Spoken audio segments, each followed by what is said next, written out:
Liverpool versus Newcastle, quinta rodada, menos de 24 horas para o jogo. Esse jogo que já no meio de semana começou a loucura de jogos um em cima do outro. Afinal, daqui a poucos meses, tem Copa do Mundo aí e o nosso calendário está extremamente apertado. Vem comigo que está na hora do pré-jogo.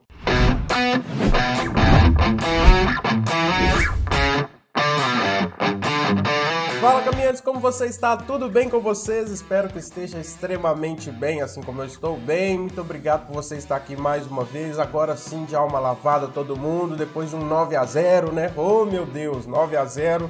Ajudou muito a acalmar os ânimos, a deixar as coisas no lugar, mas é só o começo de uma grande jornada que a gente tem pela frente. Quero pedir para você, antes de mais nada, você já sabe nosso lema, assim, nosso mantra inicial, por favor, aqui embaixo, já assina o canal, já deixa o like nesse vídeo, deixa seu comentário também a respeito desse jogo e dessa temporada, dessa maratona e tudo mais que você sabe que tá vindo por aí, tá certo?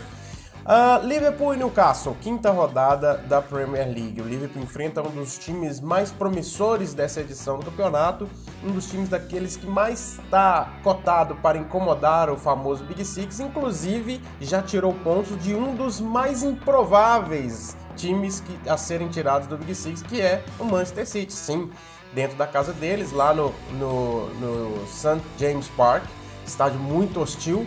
O Manchester City dropou 2 pontos, deixou 2 pontos para trás, empatando num jogaço 3-3, onde o Newcastle chegou a estar vencendo por 3-1, golaço de falta, enfim, é um time muito perigoso, tem muitas peças interessantes, tem brasileiros, tem Bruno Guimarães, tem também o Joelinton.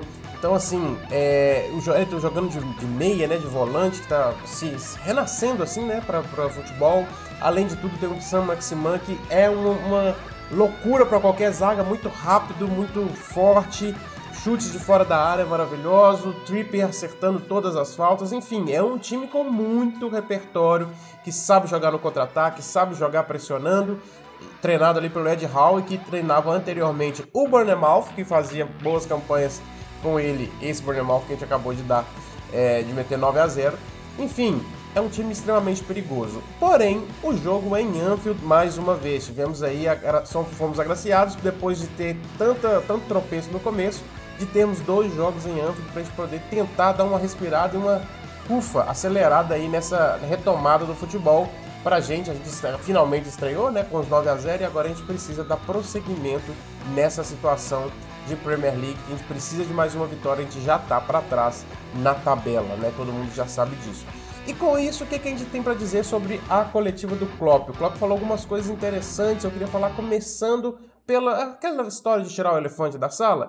Enfim, deixa eu sair daqui. Não, eu sei que eu sou gordo, mas não sou tão elefante assim, não. A gente tem que falar sobre contratações. Estamos chegando aí no último dia de contratações, amanhã, dia 31, conhecido como o último dia também, Deadline Day da janela de contratações da Premier League.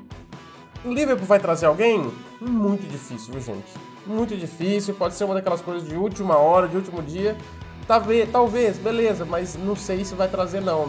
A minha expectativa, meu feeling é que não vai trazer ninguém.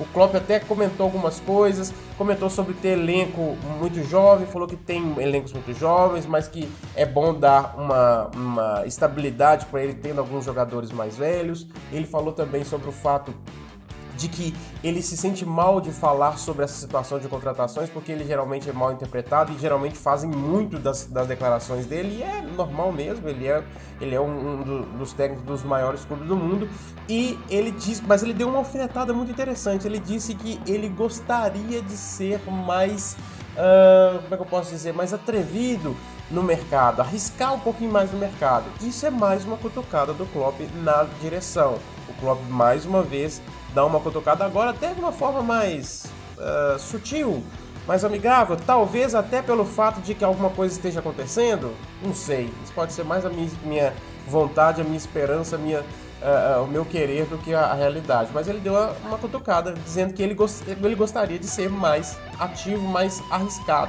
um pouquinho mais no mercado. E o Liverpool realmente não tem feito isso nas últimas janelas, né? O Liverpool tem contratado só com ótimos negócios, sempre baratinho, quase nunca desembolsa tanto dinheiro, e já o fez com o Darwin Núñez nessa janela, no comecinho lá da janela. Então já tem aí a sua cota de risco, parece, né? Segundo, pelo menos para FSG. Uma coisa interessante aqui, que saiu um vídeo de um torcedor falando com o John Henry, que ele estava passando para dentro do vestiário, e falou assim: John, we need a midfielder. E ele fez um joinha assim. Claro, pode ser simplesmente só vida aí, não tô nem aí pra você, mas também pode ser um indicativo aí que ele tá trabalhando alguma coisa, vai saber. A gente aprendeu a não confiar muito na FSG, porque geralmente de lá só vem coisa ruim, né? Outra coisa que o Klopp falou também, com relação aos meio-campistas, o fato de que ele precisa de rodar mais o elenco e que a vitória por 9-0 dá tranquilidade, mas que ele precisa assim ainda, apesar de não ter tanta gente voltando, dar uma rodada no elenco. E o Klopp falou também sobre o Jota, que deve voltar a treinar na quinta-feira, ou seja, um dia depois do jogo ele já deve voltar a treinar o Jota. O Kelleher tá mais perto, o Ramsey, que veio para a direita, que nem estreou ainda, tá mais perto. Então a gente já começa a ver alguns vislumbres, talvez ali depois da estreia da Champions, depois do jogo contra o Napoli, eu acredito que a gente já deve ter algumas boas caras voltando, ou seja, vamos ter pelo menos mais 3 jogos ainda, o Newcastle, mais um jogo de Premier League no final de semana, mais um jogo da Champions League na semana que vem contra o Napoli, aqui na Itália inclusive, e aí no final de semana provavelmente é quando a gente vai ter alguma novidade com relação a gente voltando. Esse é o meu chute, tá? Com isso, outra coisa que a gente tem que dizer aqui, a gente bateu bastante na tecla de que o Liverpool tinha time sim, mesmo com aquela péssima atuação contra o Manchester United, tinha time para atuar. E tinha time para vencer aquele jogo, para atuar melhor do que foi. E esse jogo dos 9-0 mostrou isso. Afinal, o Liverpool voltou quase com o mesmo time daquele do Manchester United, com uma troca ali só do Milner pelo Henderson, que é uma troca ok, comum. Inclusive, eu acho que até deveria ter sido feita naquele jogo também. Afinal, você não vai para um clássico sem o seu capitão. Foi até muito esquisito isso, enfim. Mas eu acho que o Liverpool repete o time que foi para o jogo contra o Bournemouth, já jogando em casa, tentando repetir a mesma atmosfera e a mesma situação. Dessa vez o time vai ser mais atacado, então nós vamos ter um pouquinho mais de noção sobre o lado defensivo. Nós temos aí alguns jogadores muito bem, atuando muito bem, tipo o próprio Joe Gomez, que vem tendo situações seguras, mas o meio-campo, por exemplo, que foi tão criticado contra o Manchester United, quase não foi atacado no jogo contra o Bournemouth, e é isso que a gente vai ver nesse jogo contra o Newcastle. Mas sem mais delongas, vamos para o time que eu acho que vai para campo nesse jogo de amanhã. Nós temos aqui, Newcastle e Liverpool. Liverpool e Newcastle em Anfield, 16 horas do Brasil. Aqui para mim vai ser 9 horas da noite. Alisson no gol, Arnold, Gomes, Van Dijk, Robertson, Fabinho no meio, Elliot, Henderson. Elliot calou a nossa boca, a minha boca, eu não sei se eu não posso falar com vocês, mas calou a minha boca homericamente. E que bom, é assim mesmo, que eu quero é que ele jogue mais. Eu não tô aqui pra que ele não jogue e nada disso, não. Eu quero é que ele jogue mesmo e seja excelente. Firmino na frente no comando do ataque ali no meio, né?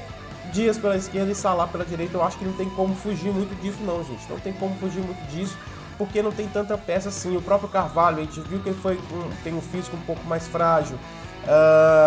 Não atua tanto na transição defensiva quanto o Elliot, então a gente tem que ter algumas coisinhas. Só precisa que esses jogadores atuem como atuaram contra o Bournemouth. Eu nem estou falando de 9-0, estou falando de... E o Klopp falou sobre isso na coletiva também, de atuar bem. O Elliot precisa ser aquele cara incisivo como foi, adiantando o jogo, desenvolvendo o jogo. Mesma coisa o Arnold, o Fabinho na cobertura, o Henderson também, Firmino sendo muito ativo e muito útil em todos os lados do campo, em todos os setores, enfim, a gente precisa desse time. Eu quero saber o que você acha e o que você tem para esse jogo. O que você acha? Coloca aqui embaixo para mim qual que é o seu time. Meu Deus, quase que eu não consegui falar. Qual que é o seu time? Coloca aqui pra mim qual que é o seu time do 1 ao 11. Você faria alguma mudança? Tem como mexer alguma coisa disso aí? Talvez o Carvalho? Você acha que dá pra fazer alguma coisa? Não sei. De retorno de lesão, aqui não tem muita coisa. Tem o Milner disponível, tem o Carvalho, não tem muito mais pra onde fugir, não. Quero saber o que você acha, coloca aqui embaixo. Transmissão da ESPN e o Paulo Andrade vai narrar o jogo. Isso é sempre bom quando ele narra o jogo pra gente, né? Paulo Andrade narrando o jogo. A gente vai estar aqui, como sempre, pós-jogo, coladinho no jogo ali para falar tudo sobre o Liverpool e Newcastle. Quem sabe com a segunda vitória do Liverpool na Premier League a gente precisa mesmo para a gente não desgrudar. Já teve derrota aqui hoje do Chelsea que eu estava vendo, Southampton surpreendendo, venceu o Chelsea. Enfim, a gente não pode bobear não. E parece que essa Premier League está sendo aquela do perde e ganha. Tomara, vamos ver se os lá da frente perdem, pra gente dar um pulo pra frente também. Não é mesmo? Um abraço, espero você aqui na live, espero você aqui nos comentários, afinal aqui você não caminha sozinho.